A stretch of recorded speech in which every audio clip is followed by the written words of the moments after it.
Ohio State does this every year. I think we're getting used to that. Now Cincinnati, they've put out some great players over the last several years too. Nippert Stadium can get rocking. I rehabbed over there when I was doing after my neck injury. But like Ohio State, it's kind of what we get used to. We get bored by it. But to think about, they're going to have possibly 5 first-round picks.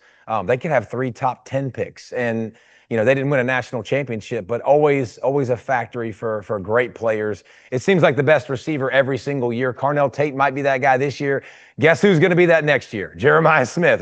Welcome on into 19 on the Clock, your Tri-State High School and College Sports podcast, and this fine day, your high school and college sports NFL draft guide. Yes. I'm your host, Brad Pushkar. Joining me as always, my co-host, Jackson McCarty. And you just heard from former Bengals linebacker David Pollock about Ohio State and UC in particular as they head into the draft today. Yeah, absolutely. We were talking about this a little bit before, and obviously you just heard Pollock say it. Mm-hmm. Ohio State is horrifying. Yes. They're a talent factory.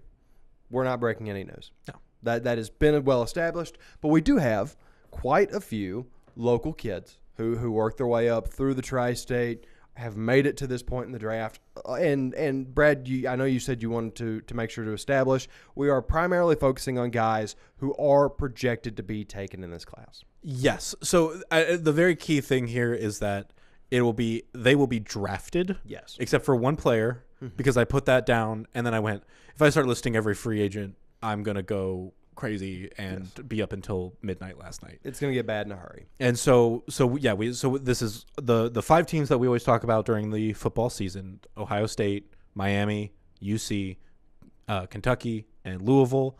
And then we are also bringing in players that have come through the local high schools in the Tri-State, things like that, and just making sure that you know where to kind of start looking for these players to be mentioned and things like that. Yeah. And the one team that you're going to hear mentioned on Thursday night, probably multiple times. Oh, definitely multiple. It's. I mean, what are we maybe looking at? 5 times in those 32 picks. I think 4 is the very bottom level, and I do think that there's a chance with the 5th with Caden McDonald. I was going to say there's 4 that are going to be in the first 10. Yes, is my argument. Yeah. Caleb's Ohio State. Let's talk about Ohio State. Yes, we'll lead off with who is projected to be the number 1 player in a lot of big boards. Is not going to be the number 1 pick, because that will be Fernando Mendoza going to the Raiders. That has been spoken about, led off with all the time. Yeah, we don't have to. That's been decided since January. Just because he's the number 1 pick doesn't make him the best player. Arvell Reese is pretty decidedly viewed as the best player right now. Yeah, he's it's the same reason a lot of people love Micah Parsons coming out of Penn State originally. He could very much be a Mike linebacker. He could very much be an edge rusher. He can be pretty much everything you need on the defensive level. But it's not an Isaiah Simmons type thing. And what I mean by that is where there's not a crisis of character as to who Arvell Reese is, the position he plays, and what kind of value he brings to a team. Yes. Isaiah Simmons, you didn't know if you were supposed to play him as some hulked-up safety or a slightly undersized linebacker or bring him down on the – like, it was you had to figure out how to fit him in. Arvell Reese is the fit himself. Yeah. He's got 2 or 3 positions that you're going to drop him in at, and he's going to be elite, like, for years to come at any of those 3 that you choose.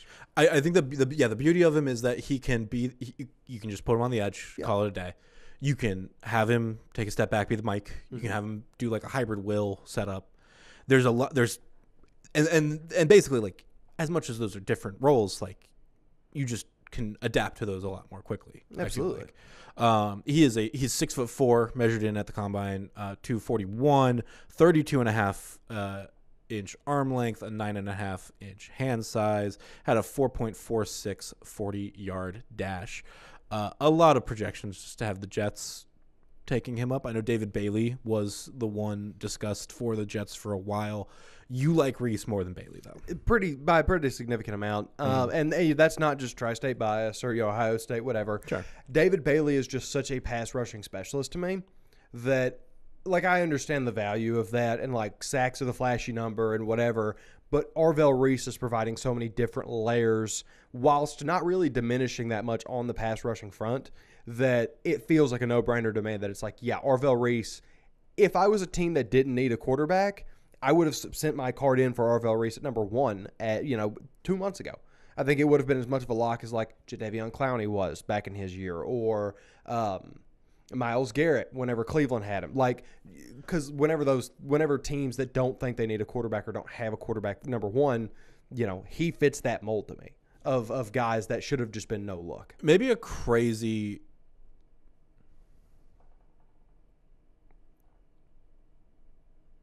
Hold on. Sorry, maybe a crazy suggestion here, but like, say that Max Crosby trade had gone through. Yes. Do you think that the Raiders would have moved up to him, or would they still stick with that quarterback? I think they probably still stick to Mendoza because they signed an offensive-minded head coach. Yeah. I personally am a big build the boat and then drop the quarterback on it after. I'm a Washington Commanders fan. We did not do that. The Bengals did not really do that. And like, you can obviously work not doing that. But I like the idea and the concept of taking all the tertiary players that a quarterback needs to succeed, which includes a good defense, and then dropping the quarterback in it. The Raiders do not have those assets right now. I do think that they have some offensive weapons that is going to help Mendoza's development a lot. Bowers, Genty, and of that nature. But their defense, I do not think, is near where it needs to be. And I do worry that you're going to end up wasting a good chunk of Mendoza's rookie contract, fixing the rest of the team. So by the time you're ready to actually compete and win, you have to pay him all this money, and you're going to start losing guys. Yes. And so I get a little worried about how that all falls out. Very, very fair. Yeah. So the fun thing with Ohio State is that we mentioned that they're going to have probably a lot of first round picks, a lot of top 10 picks. Which of the other thing about them is that a lot of these guys are projected at number 1 in their position group. Mm-hmm. So do you want to pick where we go next? Do you want to stay on defense? Do you want to move to offense for the one player that we got there? Man, yeah, I think we stick with defense, but I will just quickly say all 4 of these guys, if I were to sit down and make a big board, you were looking at 4 of the top 6 names in this draft class. Yes. Like, absolutely. Irrespective of where they actually fall or whatever. Like Sonny Styles, that might just be Fred Warner again. That dude is a beast. Yeah. Like I mentioned, like I am a Commanders fan by trade. Obviously, I want to see the Bengals do well as well. But I would kill to have Sonny Styles there at 7 and to be the pick, because he is everything you need to just command a defense and to just take the reins, be in charge, and call the shots for legitimately a decade. And you can feel good about him being in that role for a decade. Well, and he's a big guy with so much athleticism. Yeah. Is the thing. Like, he's 6'5", 244 pounds, nearly 33-inch arm length, 10-inch hands, 4.46 40-yard dash, same as Reese. Did a 43.5 vertical jump, and I almost said 20, an 11-foot 2-inch broad jump. Yes. Imagine if it was a 20-foot broad jump. That'd be crazy. Like, those are just numbers. Like, I don't think anyone else on our list here touched 11 feet in a broad jump. Yeah. That did it. No. And it's just like, that's just such power off the legs as you're coming off, when you hear that snap. He is the athletics number 1 linebacker, 4th overall. The Ringer projects him as the 5th, or not the 5th overall, the 8th overall, but the 5th pick for the Giants. I want to pair it up with Caleb Downs in a way, because there is a good chance that if Downs falls to 10, like, say if Sonny is picked at 5, if Downs falls to 10, the Giants could be getting 2 of the best backfield defenders that you could ever ask for. Or even, backfield, midfield, all that. But yeah, 2 layers of their defense would be solidified and handled for and found a legitimate leader for years to come. if that's how the board falls. They could also Sonny Styles at 5 and Carnell Tate at 10, who we will talk about shortly.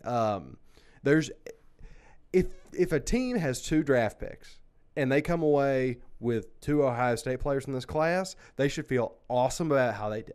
Yes. Simple nature of it, within reason. Like if you take, I don't know, pick a name, David Igbinosun at 10, he might, or Davidson Igbinosun, he might be a good player, a little bit of a reach, but the guys who are expected to be there, you're hard pressed to find a bad option. Yeah.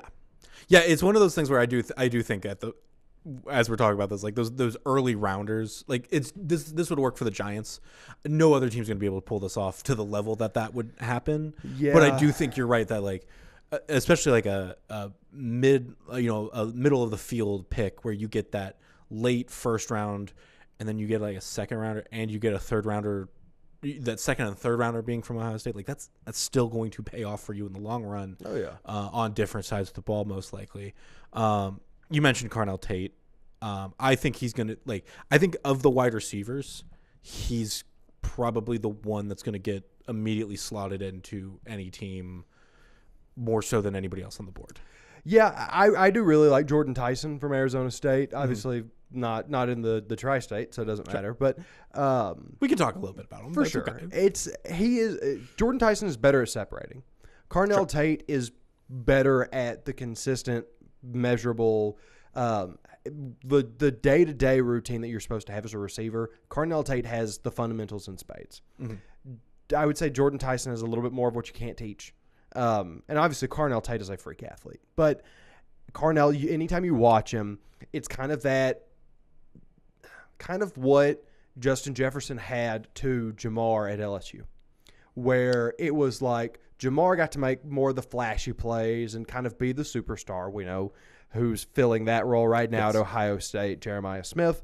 But Carnell / Justin Jefferson, kind of the more fundamental guy, handling more. Even, if you want to flip it a little bit, like Jalen Waddle, and then they would be the Devonta Smith. Even though I know Devonta Smith was a Heisman guy. But and that's, it's that thing where Carnell is such a he's a Chris Olave.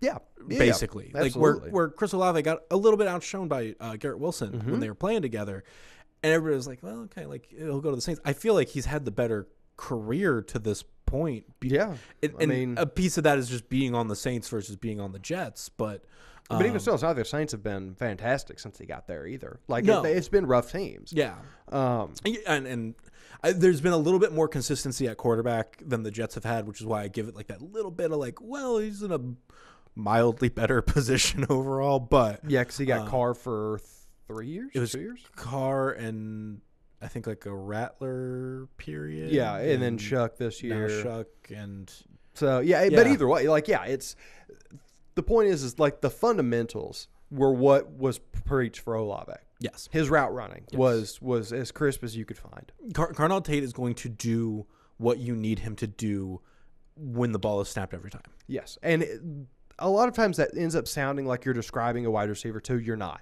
Carnell Tate is very much a 1, but can be a 2 if you're a team that feels good. Like, let's say the Giants were to take him. Malik Neighbors is probably your 1. Carnell Tate is your 1B. We got one of those in Cincinnati. Yeah. We know what that's about. Yeah, absolutely. So, yeah, you if you feel like you might need a little extra help at receiver, Carnell Tate would instantly turn anybody with a respectable 1 or like a high 2 into one of the top 10-ish receiving groups in the league, in my opinion. Yeah, because it's really like the Eagles and the Bengals have their wide receiver rooms figured out, and the Eagles are shopping, possibly getting rid of A.J. Brown and things like that. So it's very much if you can get him, you kind of are good. You're good on offense.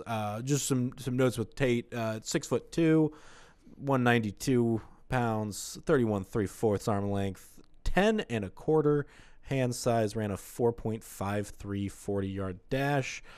Is the number 1 wide receiver on the athletics ranking, which is 10th overall.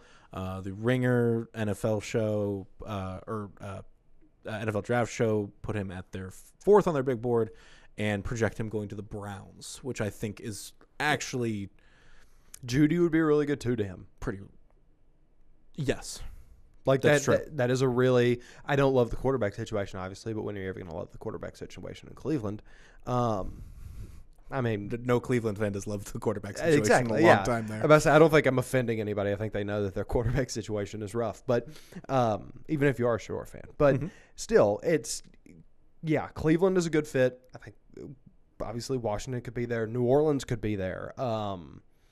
The Cowboys have receivers. They have 12 and 20. But like, there's just a lot of names that pop up throughout that where you're like, no, that makes sense. Well, that makes sense. It just he could come off the board whenever. And moving on to our final first round projection is Caden McDonald, the defensive tackle, 6'2", 326 pounds, 32 and a quarter arm length, 9 3/4 hand size. Did 27 bench presses at his pro day.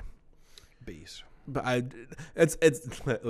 will always say this, that getting into weightlifting and doing bench press makes me enjoy reading about players' bench presses more, because I'm like, what do you mean they did 27 at 225? Like, that's just crazy. Dexter Lawrence, didn't he do 40? Yeah, something like that. Something crazy. But yeah, Caden McDonald, anytime you see a guy that's 6'2", 326, you can take a wild stab at it and say he's probably going to be the guy you put in the middle of the defensive line to stop the run game. Yep. Caden McDonald exceeds at that. If you heard his name whenever you would watch Ohio State games, it was almost always because he was just enveloping a running back and preventing teams from running, because Ohio State was great at that last year. And he's good at clogging. Yeah. When they try to make a hole, like, how are you moving that out of the way? Yeah, literally. There's no way to respond to that. And I also know that former defensive coordinator for Ohio State, Jim Knowles, was giving McDonald a lot of credit on like how intelligent he is and how well he understands the game. And Knowles, I know, is kind of not a whole lot of people at Ohio State are just the biggest fans of Knowles anymore, but you have to give him credit. Like, he is widely revered as a very intelligent guy when it comes to football and otherwise. So the fact that he was willing to kind of tip his cap to McDonald and be like, that guy gets it, does tell me a lot about the level of maturity he could bring to your D-line. Absolutely.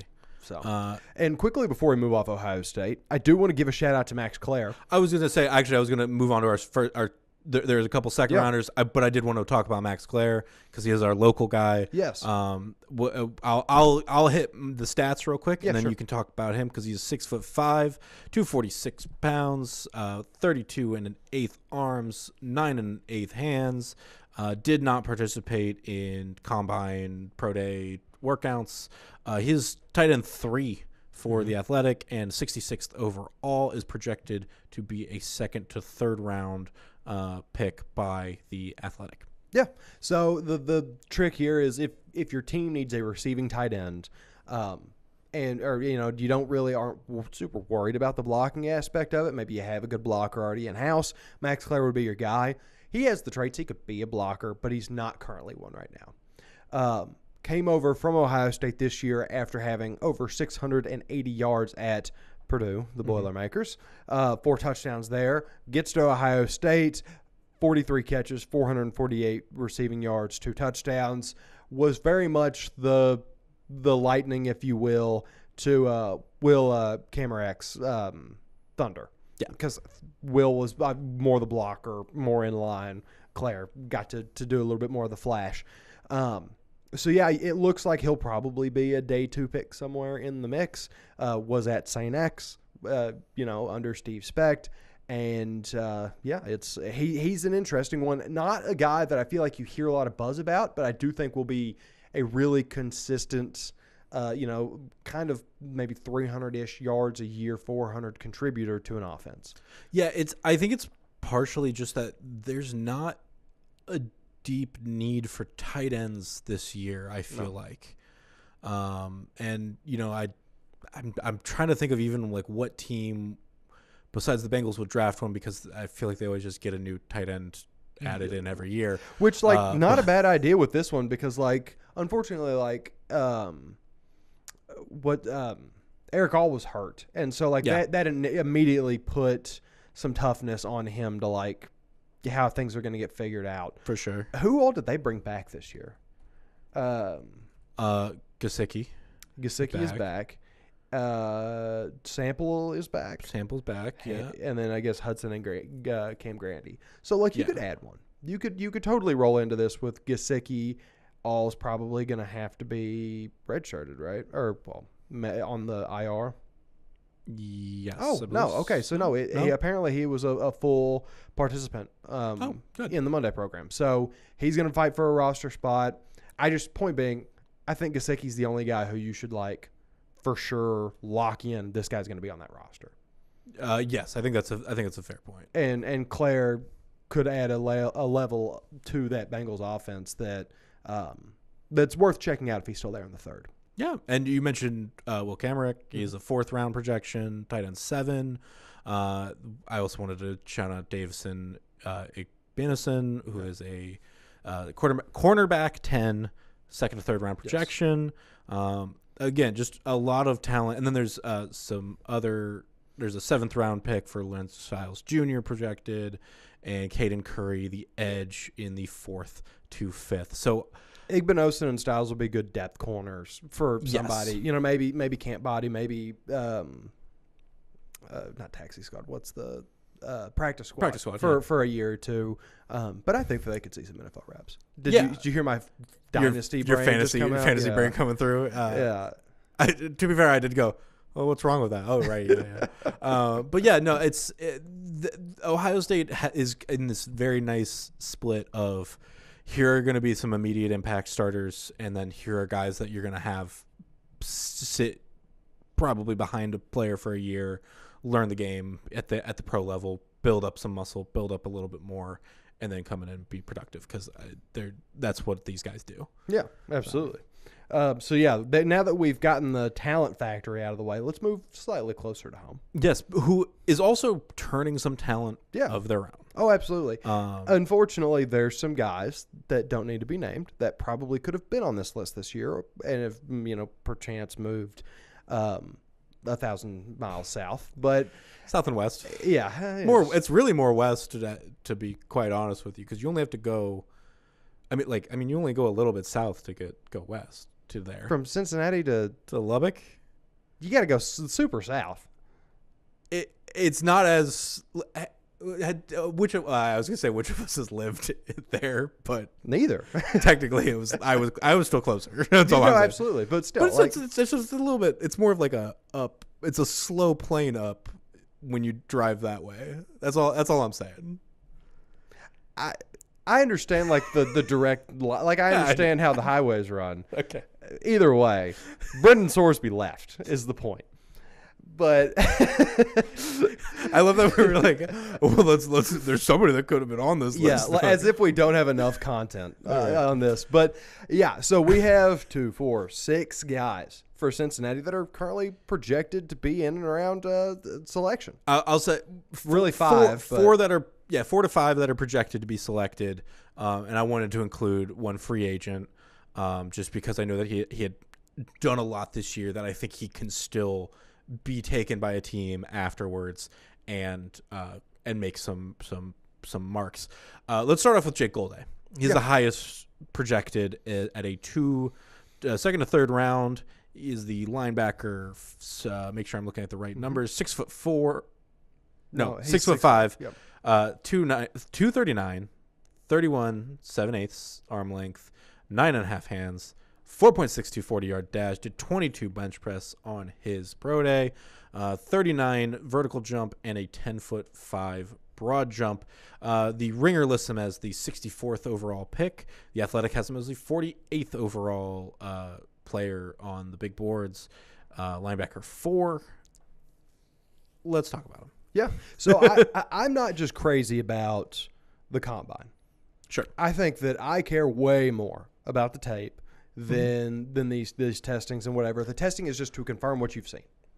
I think that he is. Oh yeah, and I think that the combine, in a way, especially the way that things have gone more and more, where it's like, I think that the guys that actually do use it are either late enough that they just need to show that they have something to push them a little bit further, or they are making up for an injury during the season, or they learned how to play the game of the combine and are trying to trick the scouts. Correct.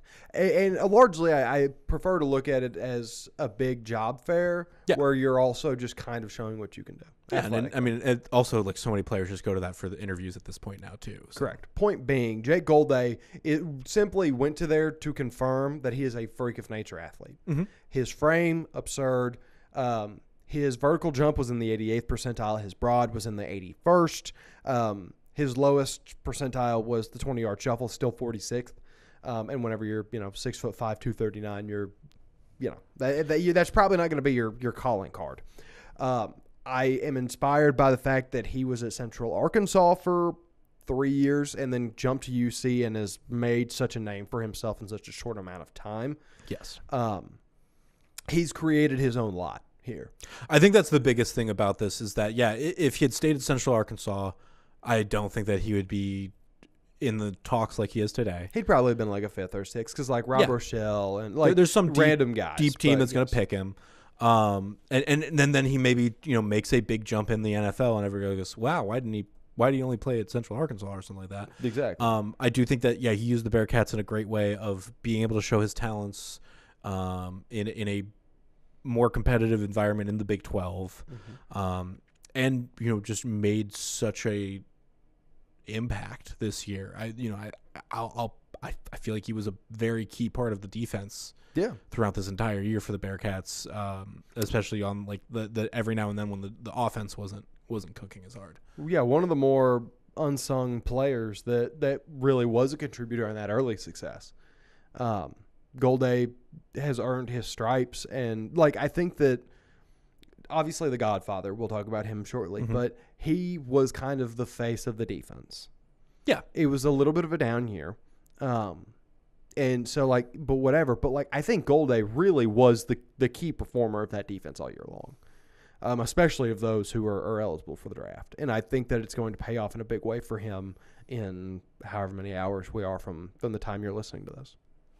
Yeah. Yeah, it'll be 24 hours probably until his name would get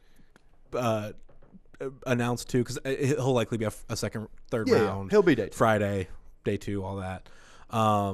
Let's also move to the other high round projection. Joe Royer, tight end, local guy, absolutely, 6'5", 247. Another GCL South guy. We got Elder in the building now. Joe Royer. I wanted to just point out before biggest hands on our list. Yeah, which is insane. 10 and 3/4 inches. D lineman. So you know what? Yeah, throw him the ball.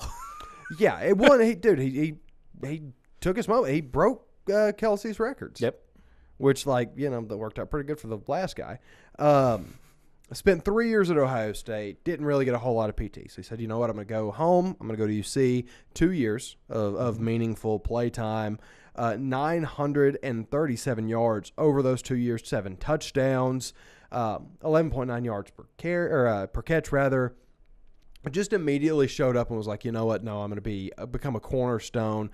And, like, I feel like you don't really know or hear about a lot of UC's receivers anymore. Like, there's not really very many guys that are like, oh, I remember Jeff Caldwell having like this crazy year, this, that, and the other.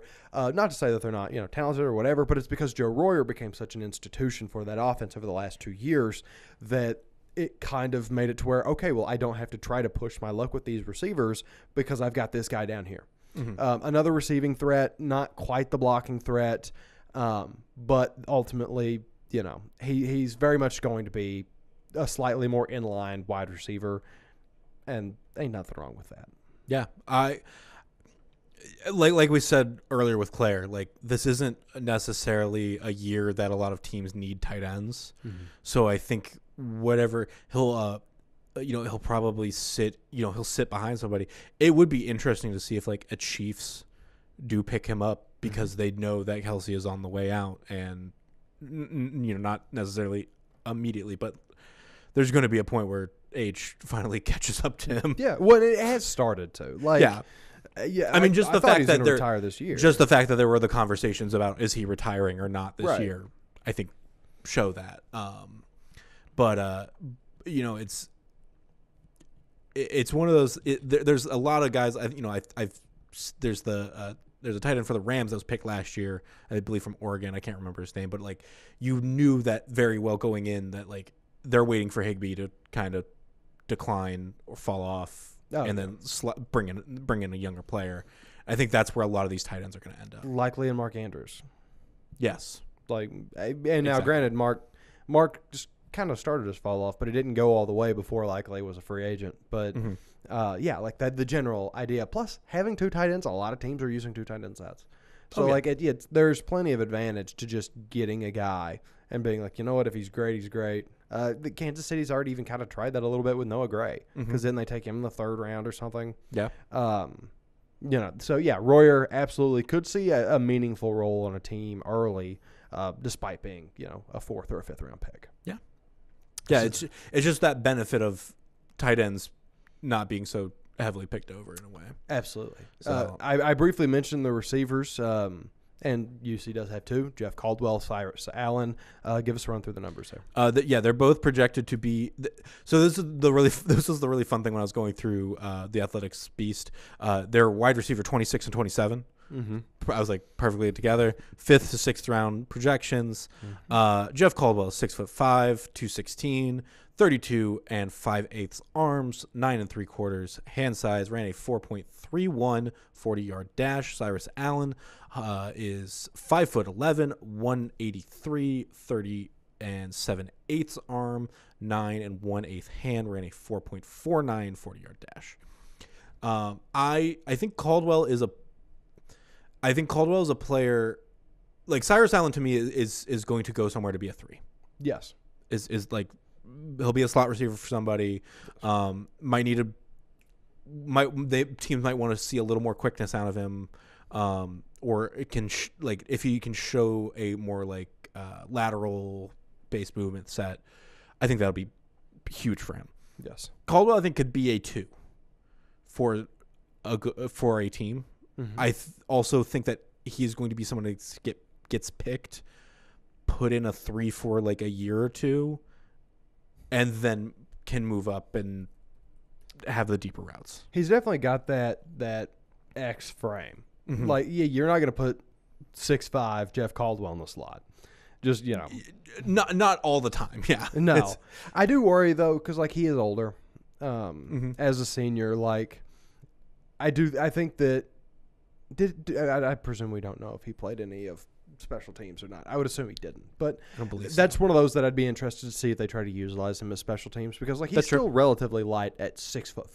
Yeah. And so, that's could be a beast. And, with a 4.31 40-yard dash, he's got speed. Oh, yeah. Yeah, that could absolutely be a factor there.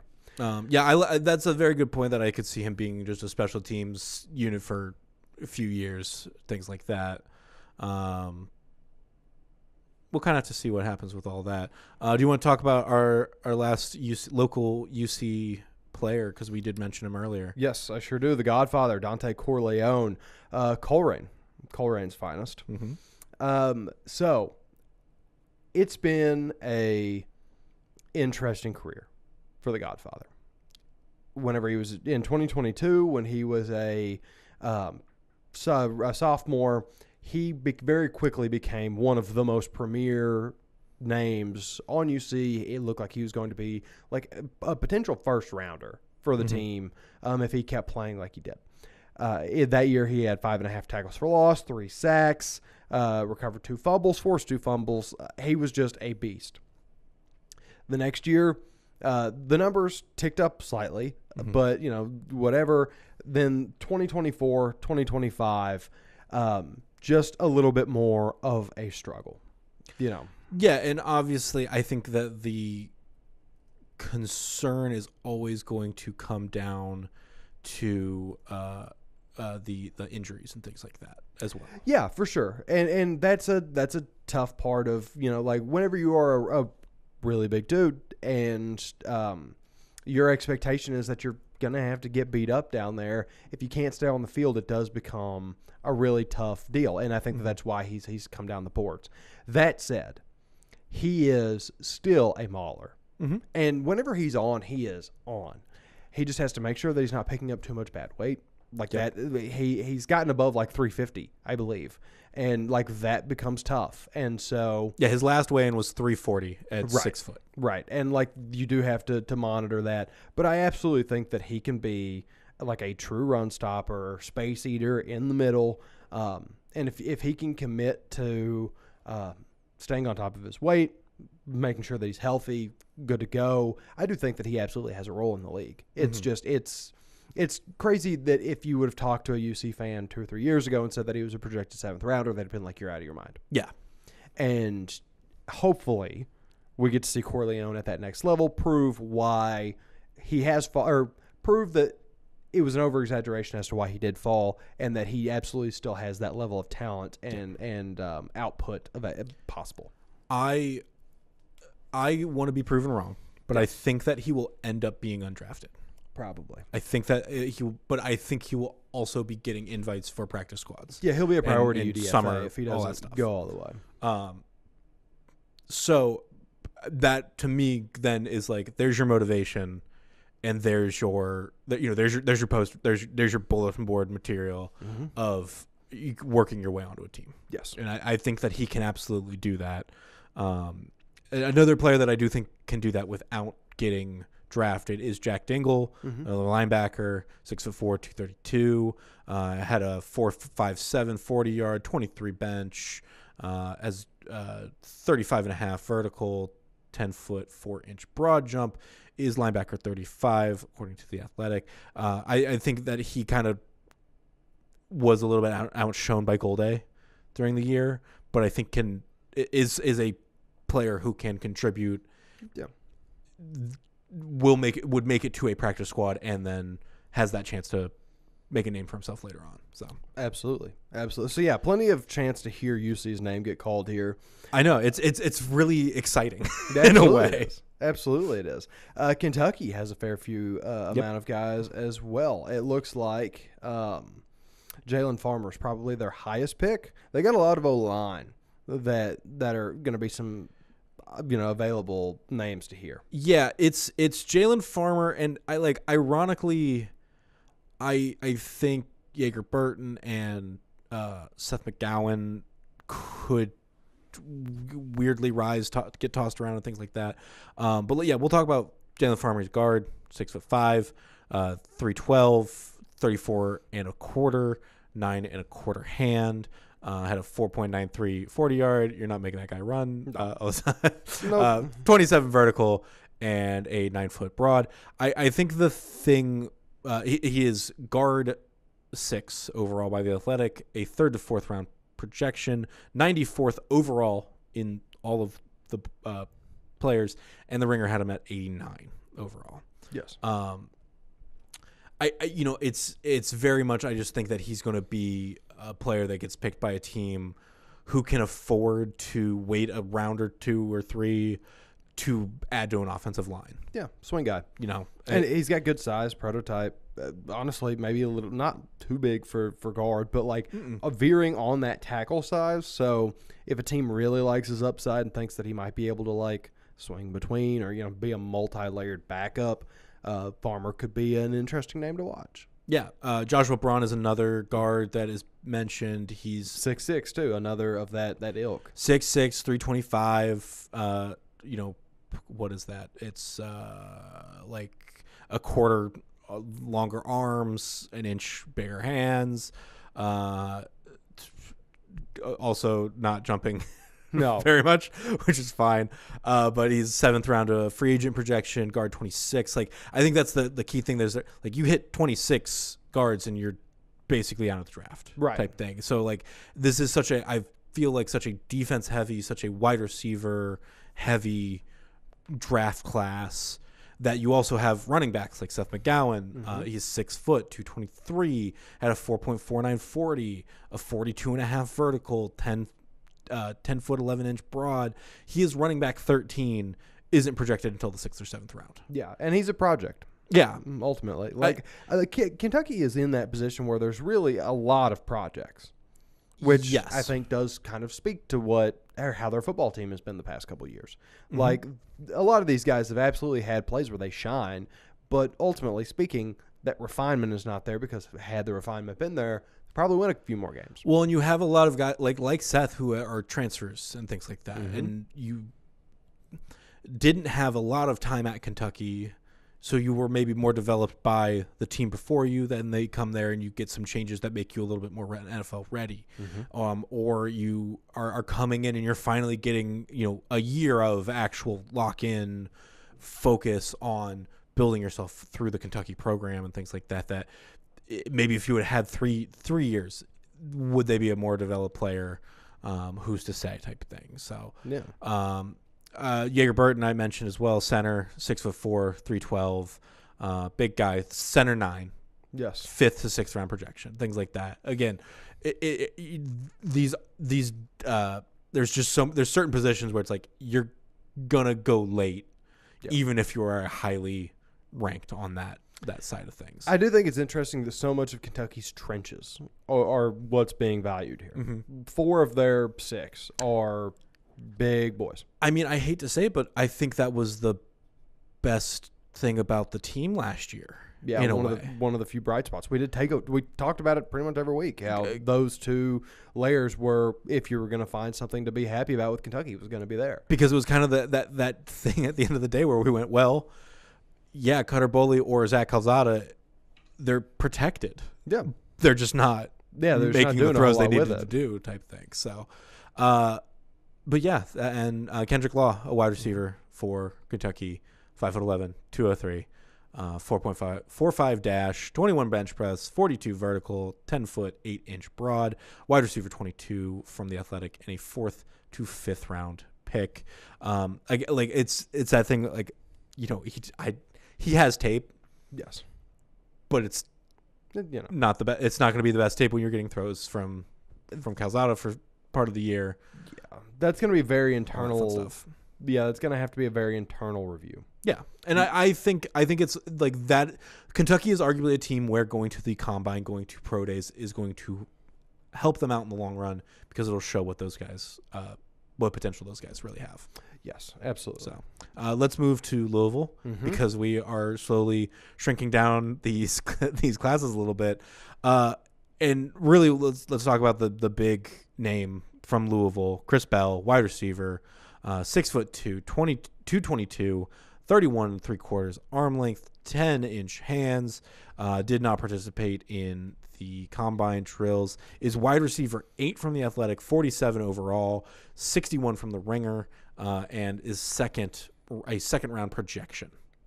Mm-hmm. Dude can do a little bit of everything. The problem is the injury. The problem is the injury, and it's that case of just can you trust it? Well, and when you pride yourself, there's 2 big components that made up Chris Bell's game. Mm-hmm. Being able to separate with his speed, and then just general sure hands, being able to haul in pretty much everything he gets. Obviously, a torn ACL is not going to mess with his hands. Yes. But it can absolutely mess with his speed. And at 6'2", 220, he doesn't have to be a speed demon. No. He can be, much more consistent, fluid, whatever. But I do think that I would be a little apprehensive. Not that he's going to be, awful by any means, because it's 2026. People recover from torn ACLs now. Yes. But if he does lose some of that explosivity, you do have to wonder what his game turns into at the next level. Yeah, it's he's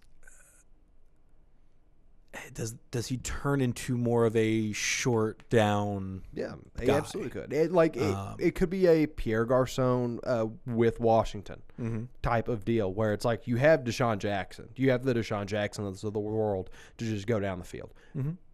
Pierre Garcon is going to get you 10 to 12 every time, and it's unfortunate that he does have these physical traits. He's just not overly sized to where he can DK Metcalf his way through life, or be just jump ball city. I don't know.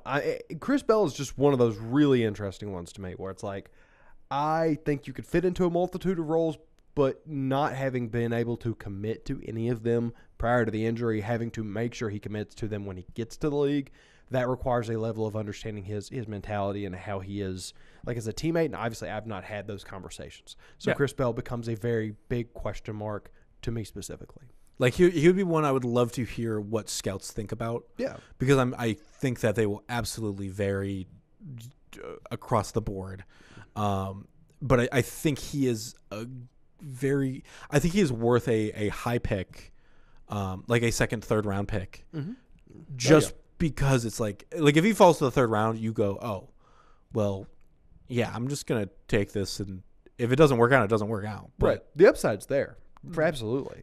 I think there's absolutely a higher upside than there is any downside to it. So, he'll be one that you just kind of have to watch. I think it's going to be. It'll also just, I think, depend on what team he goes to be quite honest. Yeah. But that goes for everybody in the sure. That's just a tough one because if a quarterback goes to Cleveland, it's. The odds of them being good seem to go down. Yeah, just nature of the beast. But he is a guy that, assuming he commits to however he looks post ACL, I do believe has so much versatility in the role that he ends up playing for you. Yeah, I don't think he would be picked because it would mean really falling in the second round, but like a Seahawks. Mm-hmm. Or something like that too, where I just don't know if he would even fit that kind of a scheme as well. Yeah. Or like if you go to Oakland with a fresh quarterback, things like that. It's a lot of there's a lot of variables with him, and if New England doesn't go get AJ Brown, that'd be fun. That's a good point. I think especially a second round New England pick for him, I think would actually make the most sense. Yeah. Lastly, from Louisville is Rene Konga. He's defensive tackle, 6'4", 298, 33 5/8 arms, 9.5 hands, 4.79 dash, 20 bench press, 37 vertical, 10 foot 2 inch broad. Is defensive tackle 18, 5th to 6th round projection from the Athletic. And now we wanted to move on because we do have we're also going to mention Miami, and we're going to pair them up because there's only one player who is a local guy. Yes. We're going to also pair him up with two more former tri-state high school players that have a good chance of hearing their name called. So do you want to start off with we'll start off with Jackson Kuwach, and then I'll read them off, and then you can kind of take from there with then who we have next, if that works for you. Yep. So Jackson is 6'4", 232, 30.5 arms, 9 1/8 hands, 4.64 40-yard dash, 15 bench press, 36.5 vertical, 10 foot broad jump. Is linebacker 23 from the Athletic and a 7th round projected pick, and he went to both Marymount and Lakota West. He sure during did his time in high school. Yes, he did. So he initially committed to Ohio State, a phrase that is becoming very routine because Ohio State gets a ton of talent in, and if you don't land, you transfer out, and especially when you're local, right? Like who doesn't want to go? Yeah, you at least have the chance. So he spent a year at Ohio State. I guess a couple of years because he was a sophomore, red shirt, whatever. Yeah. Transfers to Miami of Ohio. 2 years, not really doing a whole lot openly. Senior year, lit up. Went from 14 total tackles at the collegiate level in his 3 eligible years prior to 109 this year. 10 tackles for loss, 5 sacks, a pass deflection. I like that he took the bull by the horns because, he played in 10 games, but, to have 9 tackles in 1 year, 5 in the other, that does tell me ultimately that he was not being utilized that much. He was making appearances. He was rotating occasionally, but he finally got his full bore chance to take things over, and he did. He is a run stopper. You're committing to him on probably special teams when you get this late in the draft. That's just the nature of the beast. But if he is going to get play on your defense, he is going to be predominantly in early sets because you want him stopping the run. That's where he excels. He is the primary guy for Miami that we're watching, And I think he's an interesting flyer to take. I think he's a testament to the the fact that he stayed at Miami when that whole roster shifted this last year. I mean, we were talking about how many new players on the offensive and defensive side of the ball were coming in for Chuck Martin, and just to be the guy that sticks in and sticks with the team, it kind of gives you that edge of, oh yeah, I will get utilized. Absolutely. And I think that was him also understanding this is my chance to show off and have a shot at the higher level. Yeah. So. Kawhi very much in a vacuum is how college football used to be. Yeah. So, yeah. I think it's a very good point. Why don't we go to Brian Parker next? Okay. So, Brian, a former teammate of somebody we've already talked about here on this list, Max Clare. They were both at St. X. And quickly, before you jump into the numbers, he was is cousins with Derek Lively. And I just think that's interesting. You love that one. And I do. I like that. I think it's fun. Yeah, he's 6'5", 309, center, 32 and 7/8 arms, 10-inch hands, 5'14" 40-yard dash. Again, doesn't matter. No. 29 bench press. Did not vertical jump. 9 foot 1 inch broad jump. Is center 6 from the Athletic and is a 4th round projection. Yeah, pass pro is his primary. From what I understand, he looked really good. Well, I mean, from what I saw at the Senior Bowl, he looked really good. It sounds like most coaches were pretty interested and cool with how he adapted and caught on to the different verbiage and scheme and whatever while he was there.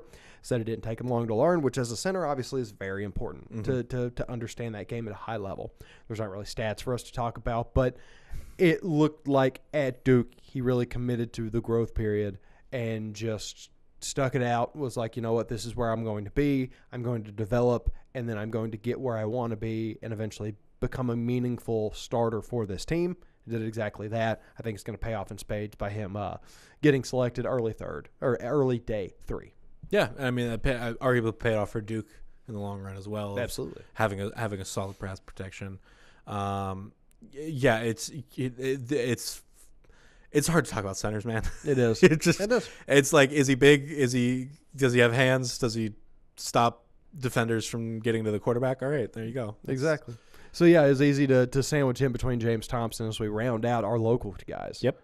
Long career. Yes. Very long career. Defensive tackle, graduated from Illinois, 6 foot 6 inches, 308, 31 and 3/8 arms, 9-inch hands, 5-second 40-yard dash, 36 on the bench press, the second most on our list of players today. 28 vertical, 9 foot 2 inch broad. He is defensive tackle 31 and is a 7th to free agent projection from the Athletic. Yes, so he had 6 total seasons that qualified to make it on to Sports Reference. It is interesting to me because he either played 13 games or 1 game in every single year. Oh, yeah. So his freshman year played 1 game. Then 3 consecutive years of 13. Racked up, a decent amount of stats here and there. 6.5 tackles for loss, 5.5 tackles for loss at those last 2. Then was out for injury in 2024. Transfers from Wisconsin to Illinois, plays another 13, 41 tackles, 3 sacks, 3 tackles for loss, 2 sacks. The injury deal does not really concern me because he was so consistently in every game. Yeah, it's also a pectoral injury. Right. And I don't find that as, I mean, obviously you need Yes. that. You need your chest when you're. It's not a lingering deal. It's not something that makes me worry about the long-term implications until you're actually out of the league, arguably. Yes. 100. Yeah. I mean, Yeah. And so long as you're good for while you make the money, that's a choice you have to make. But yeah. So it didn't play because he was a freshman, and then didn't play because he got hurt. Hasn't missed much of any play time beyond that. No. And is a run first guy. As is tradition with guys above 300 pounds, space eater. But he does have a little bit of pass rush ability. So don't rule him out entirely. The specific role you're going to draft him for is to get to the backfield. Yeah, I think the benefit for him would be something like I think I don't necessarily think he needs to trim too much. No. But I think if you trimmed a little bit and maybe got a little bit more a little bit more of a swim built up, that you can work well on a team where if like an edge is drawing a double, you can kind of make your way through because they don't think you're going to be as fast as you can if you bring a little bit more with you type thing. So. Yeah. If he's 290, he can play the outside in a 3-4. Yeah, and like that's going to obviously open up more windows for him. Absolutely. He does not need to commit to being a nose tackle for certain. And so even on Sports Reference, he's listed at 290. If he can just be that, we're in a good spot. Bring it back down. Yeah. There you go. In retrospect, Ohio State, expect to hear that name a lot. A ton. If you watch day one, like most people, you'll hear that a lot. If you listen to day 2 and 3, like less normal people, you'll still hear it. And for the record, I watch all 3 days. For the record, we are not normal. Yeah, I am glued to my TV for the draft. Actually, I will say this: it's crazy you watch the third day. Oh no, yeah. That's where I'm like, yeah, day 2. Whenever I worked in Wyoming, I vividly remember it was snowing because they do soccer in the winter. Lunacy. But I was at a girls' soccer game on a Saturday at 11 in the morning, and it was, or maybe it might have been a little later, but it was windy, it was snowing, it was like 15 degrees out. I'm in the bleachers getting video, whatever. Naturally. I have the draft on my phone. Day 3, the draft on my phone sitting there. Sam Howell got selected by the Commanders, and I was ecstatic. How'd that turn out? Until the draft's over, Brad, where can they find us? Well, hopefully this episode goes over better than Sam Howell to the Commanders did. You can find us anywhere that you get your podcasts: Apple Podcasts, Spotify, Amazon, all those. Just search for Fox 19 Now Sports Feed. You'll get the audio versions every Thursday. The other thing that comes out on that feed is the Gold Standard with Joe Daneman and Charlie Goldsmith talking about Bengals. You're going to want to hear their draft coverage as well, especially once the Bengals have finished making their picks. I would imagine I don't know when they're doing this week's, so they may have already done a Reds episode by today when like this is out and you're hearing this, or they'll have like first round reactions, but that also doesn't matter because they're not picking in the first round. So I'm going to assume you'll want to listen to the next week when they actually talk about the full class. Yes. Yes. Because that's me working through how the scheduling works, because we don't have a super set schedule. But you can also watch the Gold Standard live on Fox 19 Now Plus. That is our free streaming app on Roku TV, Apple TV, all your favorite smart TVs. All you have to do is search for Fox 19 Now, hit that. Those live streams are at 8 p.m., usually on Thursdays, sometimes Wednesdays. But Joe and Charlie will always talk about when those are coming up as well. So thank you all for joining us, and we will see you again next time. Have a good one.